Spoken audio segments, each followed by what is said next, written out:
И за крај нашиот последен денешен гостин, но за прв пат овде во нашето студио, тоа е магистар Бојан Трпевски, кој што е водич историчар во Музеот на македонска борба и кој што е воедно и автор на изложбата Од чета до армија, поставена во истиот музеј за која што ќе зборуваме денес. Добро утро, Бојан. Добро утро, благодариме на поканата да гостувам во вашата емисија.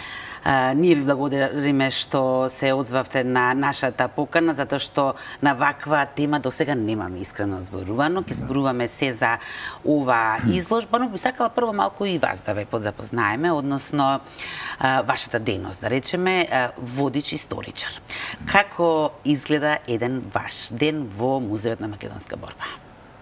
Така, впрочем, ние во музеот сме тим од 4 водичи и всушност кога доаѓаме секој со својот ред, ги патуваме посетителите кои што ќе купат билет во постојаната музејска поставка да разгледаат или евентуално ако одбираат опцијата да слушаат презентација од водич, ги водиме стручно низ поставката, дали на македонски или на англиски јазик, во зависност од каде доаѓаат. И обично таа презентација прошетка трае околу час, час и половина низ прошетка низ историските процеси, впрочем. А вие сте историчар, магистар, така, по историски науки, така му доаѓа. Ме интересира како историчар, кој период од нашата историја, лично вам, ви е така најфасцинантен? Впрочем, лично мене ми е особено национално-револуционерниот период, кога веќе се поставуваат и основите на некој начин и на современиот свет во кој што ние денес живееме, сите предизвици со кои што се сочуваме всушност почнуваат токму во 19-тиот век, кога и на некој начин почнува и таа македонска вооружена борба за самостојна држава преку особено разловечкото и македонското кресенско востание, како први востание кои имаат таа политичка агенда за македонска држава, особено доаѓа до израз со Илинденскиот период, македонската револуционерна организација, која што во период од 10 години, од 1893 до 1903 стана една подземна република, држава од држава, со се она што значи. И, впрочем, и партизанските одреди подоцна кои ќе се борат во Втората светска војна, токму и носат имињата на илинденците. Своевидно продолжување некако. Како еден вид континуитет. Сега, ако ве прашам за една историска личност, веројатно нема да биде лесно да одговорите, сигурно имате многу на кои што им се восхитувате, но еве сепак да издвоиме лично кого најмногу го почитувате или кој најмногу не символизира нас, да речеме, без него ние не би биле ние. Впрочем, како и целата македонска историографија официјална, која што е представена во музеот, особено со својата идеја восхитува Гоце Делчев, кој што представува водачот на македонската револуционерна организација. Тој е всушност оној што ги создава на некој начин сите институции на таа организација. Пишува уставот и правилникот. Умот. Да, умот всушност на таа организација, мозокот и правилникот со кој што се создаваат четите, кој што представуваат еден вид своевидна војска на таа организација и всушност е најомилениот меѓу македонското население во тој период, кој што знаел да го привлече населението да се зачлени во таа организација. Да преминеме сега на самата изложба Од чета до армија. За каква изложба станува збор? Па изложбата се состои од 5 паноа, кои што има македонски и англиски текстови, кои што се дадени фактографски податоци за историскиот развој во создавањето на македонската армија, како што и оди насловот, од првите ајдиски дружини, преку токму тие одреди што се борат во разловечко македонско востание, Четничкиот институт на организацијата, подоцна исто така учеството во Балканските војни, Првата светска војна, кога за жал сме разделени меѓу 3 армии, за да на крај да се дојде преку Втората светска војна, партизанските одреди кои што постепено прераснуваат во една вистинска организирана војска со сите оние војни единици, батальони, бригади, дивизии и корпуси. И на крај завршуваме токму со периодот кога сме дел од Југословенската федерација, кога на некој начин улогата на македонска армија игра таа пета југословенска армија што била стационирана во Македонија и некогашните припадници на таа Југословенска народна армија учествуваат токму во создавањето на армијата на Република Македонија. Пречем, каде што е главната поставка во музеот завршува со осамостојањето на Македонија, така и оваа изложба завршува токму со создавањето на македонската армија. Покрај овие паноа, исто така имаме и 6 витрини. Да, кои што претпоставувам особено се интересни за посетителите, но сакав само да запрашам, ова станува збор за малку посложен проект. Да. Секако финансиран, поддржан од Министерството за култура и туризам. Самата изложба е последна фаза. Што предходеше?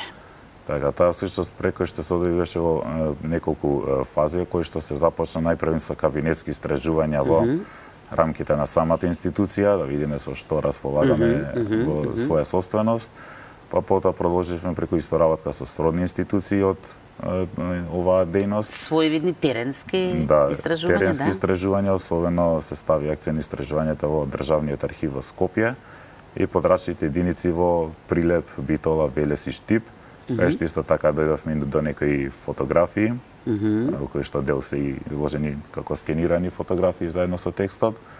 И исто така во воениот музеј, кој што е во рамките на Музеот на Македонија, и таму имавме известна соработка. Издадовте во меѓувреме и каталог? Да, каталогот беше издаден во 300 примероци во 2023 година и тој во меѓувреме всушност на некој начин се распродаде, се раздаде поради големиот интерес. Одлично. Сега, ги видовме, цирнавме малку во витрините, нема се да откриеме, сепак остануваме на посетителите да дојдат да ве посетат, бидејќи изложбата се уште трае, но ајде да видиме колку што разбрав, 36 оригинални предмети. Така, за какви предмети станува збор? Нешто можат веќе да видат и гледачите. Што станува збор за оружје и воена опрема, кои што биле користени во соодветните историски периоди, од кои што може да се истакне пример пушката Берданка, која што била особено доста користена од македонските чети на организацијата и дури е опеана и во македонската народна песна, бомбата Одринка, која што исто така била произведувана тука. Впрочем, во периодот од Илинденското востание била тој е Илинденски период. И впрочем самата организација имала своја на некој начин фабрика за производство на оружје, која што со оглед на околностите дека действувала илегално, сепак била со краток век на траење. Што значи, ако добро разберам, овие парчиња што ги имате во вашиот музеј од тој период зборуваме, си да се произведени кај нас? Па не баш, всушност сите има и тука, но има и од странско потекло. Пример Берданката е од странско потекло. Исто така имаме и кубури, кои што се и од западен тип, значи повторно странско потекло. А печатот, исто така имаме и копија од печатот на Македонското востание, кој што Димитар Поп Гергиев Беровски како главен организатор го удирал на главните документи. На самиот печат и пишува началник на штабот на Македонското востание. Покрај тоа Франкот, предпоставувам дека особено привлекува внимание, затоа што е на него изгравирано ВМРО, така? Да, впрочем, токму по тоа и се истакна тој револвер, кој што на дното всушност од држката има изгравирано ВМРО, како што е името на организацијата после Илинденскиот период, односно конкретно 1905 година. А покрај тоа исто така имаме и од посовремено време оружје кои што биле особено користени од партизанските одреди, како пример 4 автомати се издвојат, Томсон, кој што мисля дека беше американски, Маузер, ППШ и исто така останати. Да прашам дали функционираат се уште или не смее ни да се проба, тој не смее. Некои може да се каже дека функционираат, но малку на свој ризик. Појдам да ве прашам вака како историчар, што може, предпоставувам дека на разни начини може многу да се дознае за нечија историја. Преку оружјето, што може да се заклучи за нашата историја? Впрочем, нашата историја може да се заклучи дека била исполнета со доста борба, со доста битки за слобода, бидејќи македонскиот народ долги векови бил под разни туѓи поробувачи и желно ја сакал својата слобода.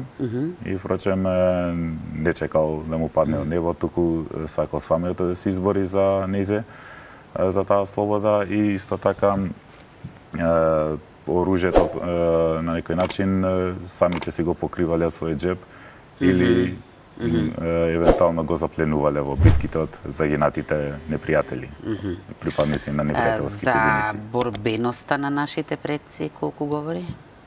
Па дека биле доста борбени, особено масовното учество во Илинденското восстание и секако во Втората светска војна, кога дефинитивно станува една македонска армија, мисля дека и повеќе од доволно говори само по себе.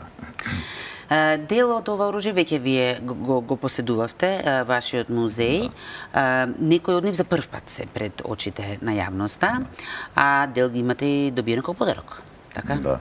Впрочем, најголем дел од самото оружје што е изложено и во не само за потребите на сегашната изложба, туку и што се во главната постојана поставка, се добиени од донации од повеќе колекционери, например господинот Благо Механџиски, Ставре Джиков, Трифун Костовски, исто така од самото Министерство за внатрешни работи и припадници на армијата на Република Македонија. Може да се каже дека ова е вистинско богатство? Да, особено може да се земе дека и меѓу најзначајните културни богатства, покрај нели секако останат археолошките локалитети и самите музеи, оружјето е особено доста вредно. Сега да прашам за интересот на самата публика, каков е? Да, па изложбата е доста посетена и самиот музеј е исто така меѓу најпосетените објекти во државата, ако не и најпосетен. И токму е поставена во влезниот хол, каде што и самите посетители, дури да не мора да влезат во главната поставка, можат слободно да ја видат. Што вака најмногу ги интересира и што најчесто прашуваат? Па особено за оружјето застанува да се загледаат во витрините, а инаку најчесто прашањата им се однесуваат токму за нашата историја, особено странските посетители кои првпат верувам дека се запознаваат со македонската историја и бидејќи македонската држава е сепак релативно млада и допрва македонската историографија ги гради своите чекори во науката. Отворена беше на 15 август, ако не се лажам, и ќе трае цел септември, така? Да, предвидено е да трае до крајот на септември.